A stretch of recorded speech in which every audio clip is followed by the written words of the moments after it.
Perang telah berubah menjadi permainan video. Kini tentara Ukraina mendapat poin setiap mengeliminasi tentara Rusia dan semakin banyak senjata yang diperoleh. Kelihatannya seperti fiksi ilmiah. 26 Januari 2026.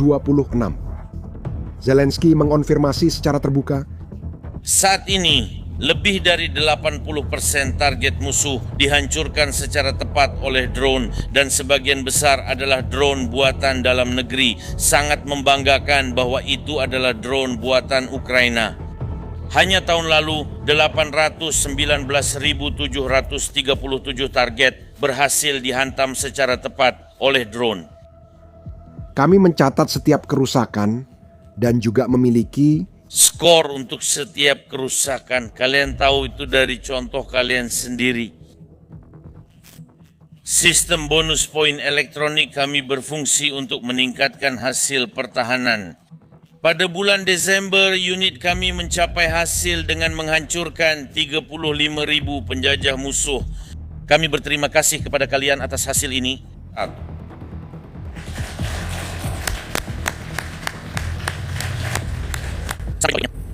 Ini adalah para penghuni yang tewas dan juga mereka yang terluka parah sebagai contoh, dan ini adalah contoh yang cukup mengungkapkan. Selama 10 tahun konflik di Afghanistan, tentara Soviet mengalami kerugian 2 kali lebih sedikit dibandingkan dengan yang dialami Rusia hanya dalam 1 bulan perang ini. 80%. Izinkan saya terjemahkan. 2.800 target Rusia hancur tiap hari, satu setiap 30 detik. Inilah yang tak pernah diceritakan pada Anda. Sistem ini, yang terlihat seperti video game, membuat Rusia berdarah dengan cara yang bahkan Putin pun tidak bayangkan. Dalam video ini, Anda akan memahami bagaimana Ukraina mengubah perang modern menjadi sebuah permainan di mana membunuh menghasilkan sumber daya, kursus untuk membunuh lebih banyak lagi. Dan mengapa Rusia, meskipun sudah mengetahuinya, tetap tidak bisa bersaing. Teruslah menonton karena apa yang akan Anda lihat telah mengubah perang sepenuhnya. Sebelum lanjut, boleh saya cepat tunjukkan sesuatu? Di deskripsi video sudah ada tautan ke situs Prime Kursos, sponsor video ini. Di sana, Anda dapat menemukan ratusan kursus gratis dan memperoleh sertifikat berbayar yang diakui nasional. Jika Anda mencari kerja atau ingin memperbaiki kurikulum vitae, ini sangat berguna. Coba lihat nanti. Untuk memahami bagaimana Ukraina bisa mencapai tingkat dominasi seperti ini, kita perlu mundur sedikit ke masa lalu. Tahun itu adalah 2022 dan perang baru saja dimulai. Ukraina menghadapi masalah yang sangat berat.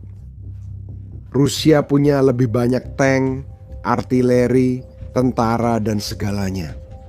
Sudah jelas bahwa ini adalah perang angka dan Ukraina sedang kalah. Suatu saat, antara 2023 dan 2024 seseorang di pemerintahan Ukraina punya ide revolusioner. Menteri Transformasi Digital, Mikhail Fedorov, melihat drone yang digunakan dan berpikir, bagaimana jika ini diubah menjadi sesuatu yang lebih besar, bahkan sistem agar tentara ingin menggunakan drone. Inilah bagian yang akan mengejutkanmu. Mereka bertanya-tanya, bagaimana jika perang diubah menjadi permainan? Ukraina pun membuat perang seperti permainan. Gamifikasi artinya mengubah sesuatu jadi permainan. Seperti aplikasi yang memberi medali saat berjalan, di sini poin, peringkat, dan hadiah nyata digunakan untuk membeli senjata. Sebelum kamu menganggap ini konyol, biar aku jelaskan cara kerjanya. Bayangkan seorang tentara Ukraina di garis depan. Dia sedang mengoperasikan sebuah drone.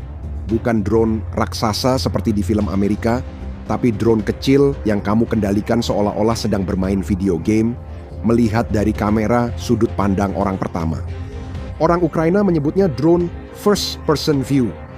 Dia melihat ke layar di kejauhan, dia melihat sebuah tank Rusia, sebuah T-90, $3 juta dalam bentuk logam dan teknologi. Dia mengendalikan drone itu, mendekat, kamera merekam semuanya, dan kemudian terjadi benturan, tank itu meledak. Namun, inilah detail yang mengubah segalanya setelah serangan itu. Video itu otomatis dikirim ke sistem bernama Delta. Ini seperti Google Maps-nya perang Ukraina. Di sana, analis militer memastikan bahwa itu tank T-90 dan memang hancur. Dan kemudian, unit prajurit itu menerima 40 poin di akun digital mereka. Poin seperti di video game, tapi ini bukan poin simbolis. Poin ini bisa digunakan untuk membeli perlengkapan nyata, drone nyata.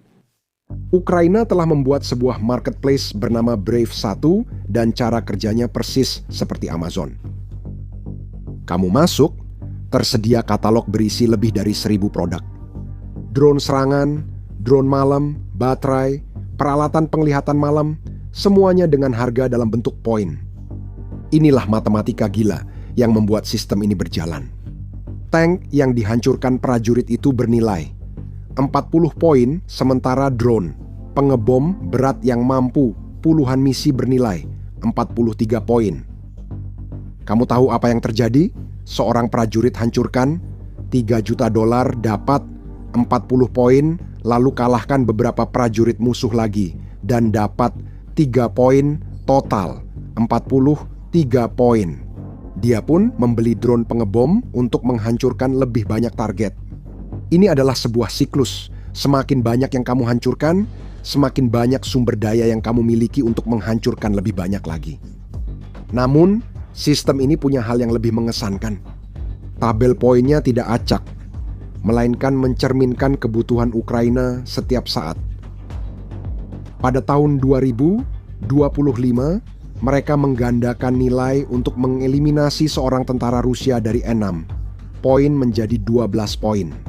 Kenapa? Ukraina menyadari bahwa menguras cadangan manusia Rusia lebih berharga daripada menghancurkan.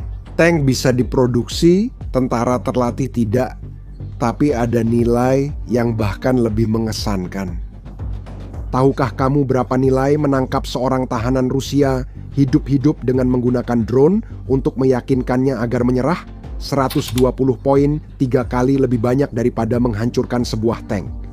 Matematikanya sederhana, tahanan Rusia bisa ditukar dengan tentara Ukraina yang tertangkap. Ukraina lebih mengutamakan menyelamatkan nyawa warganya daripada menghancurkan peralatan militer Rusia. Dan pada akhir tahun 2025, mereka menambahkan sesuatu yang menunjukkan betapa manusiawinya sistem ini, yaitu menggunakan robot darat tak berawak untuk menyelamatkan tentara Ukraina yang terluka di bawah tembakan musuh. Mendapat 50 poin lebih banyak daripada menghancurkan sebuah tank.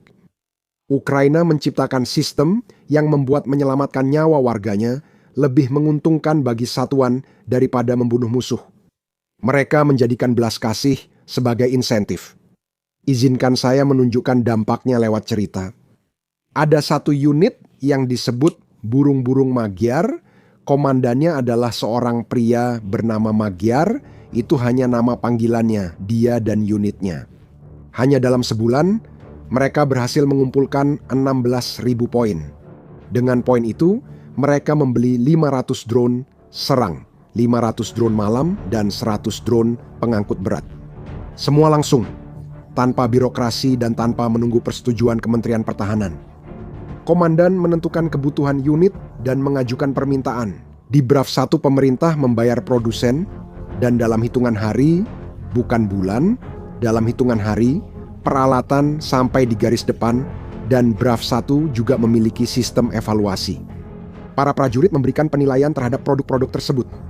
Jika drone cacat, ia mendapat 1 bintang, peringkat turun, lalu produsen segera memperbaiki produknya dalam beberapa minggu.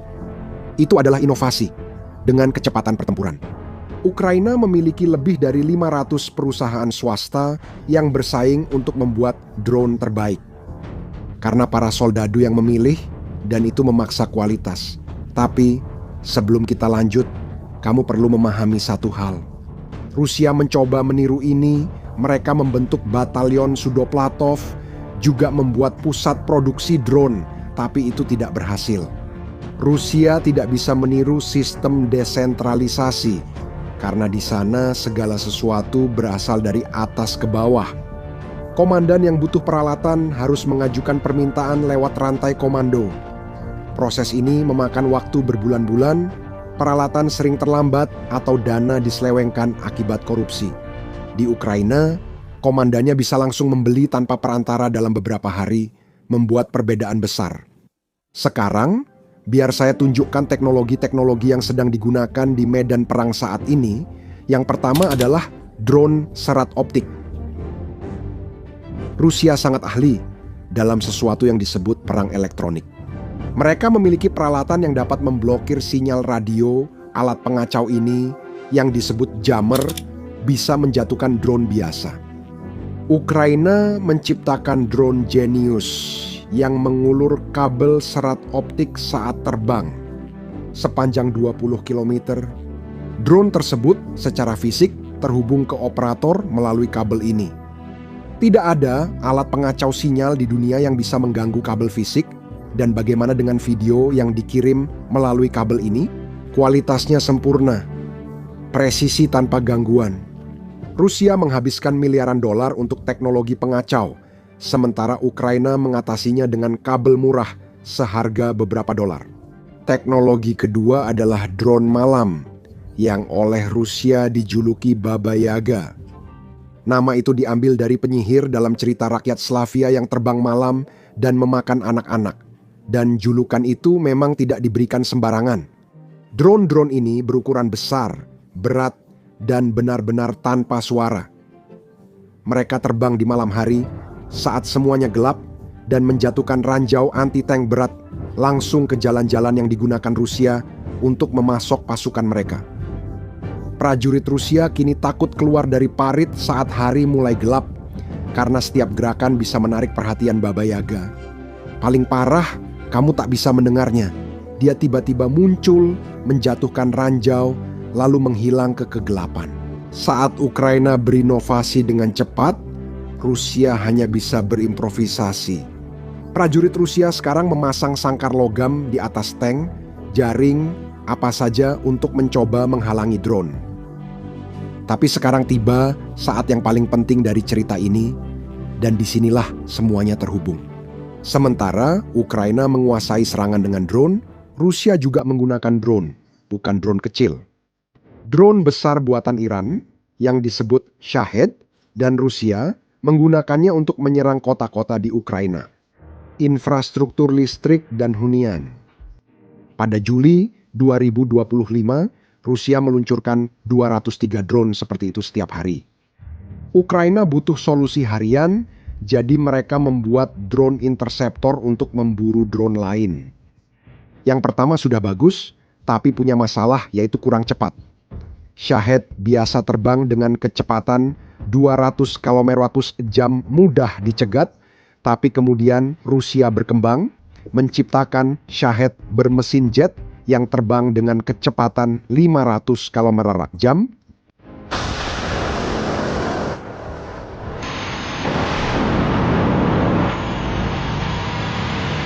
Dan drone interceptor Ukraina tidak cukup cepat.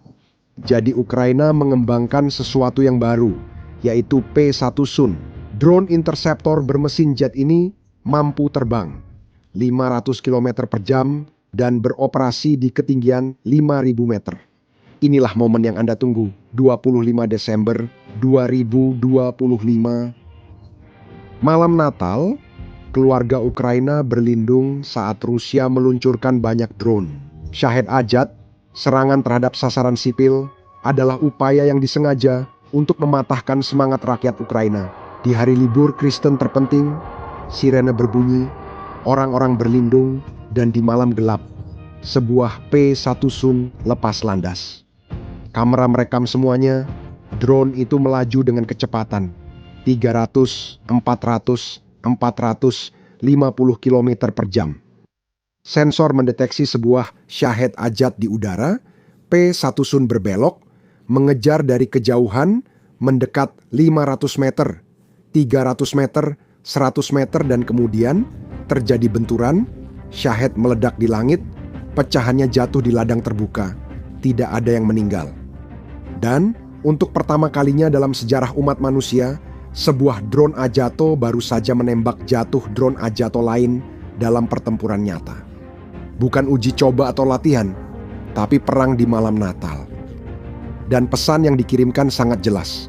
Ukraina tidak hanya bertahan, tapi juga berinovasi lebih cepat daripada Rusia bisa menyerang.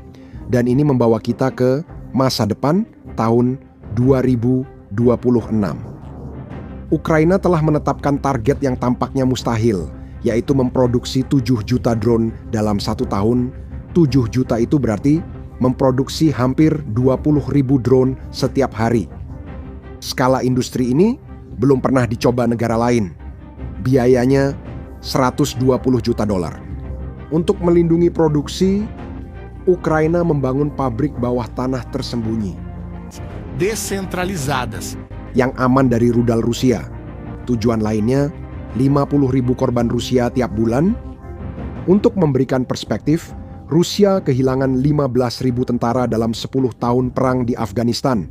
Sekarang mereka kehilangan lebih dari itu hanya dalam 1 bulan. Sekjen NATO menyebut kondisi ini tidak berkelanjutan. Rusia tak mampu mengganti kerugian itu. Tapi lalu, apa arti semua ini? Artinya Ukraina tidak hanya bertahan, mereka benar-benar mendefinisikan ulang apa arti perang modern.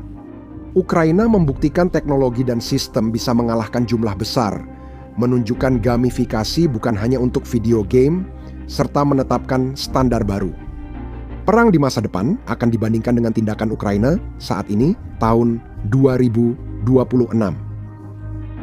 Era Tang sebagai raja di medan perang sudah berakhir, era drone telah dimulai, dan Ukraina sedang menulis panduannya. Saya ingin tahu pendapat Anda. Apakah gamifikasi perang akan menyebar ke tentara lain di dunia, atau hanya berhasil karena Ukraina sedang berjuang bertahan hidup? Tulis di kolom komentar. Jika video ini berkesan, bagikan ke yang perlu, subscribe channel ini, dan aktifkan lonceng. Sampai jumpa di video berikutnya.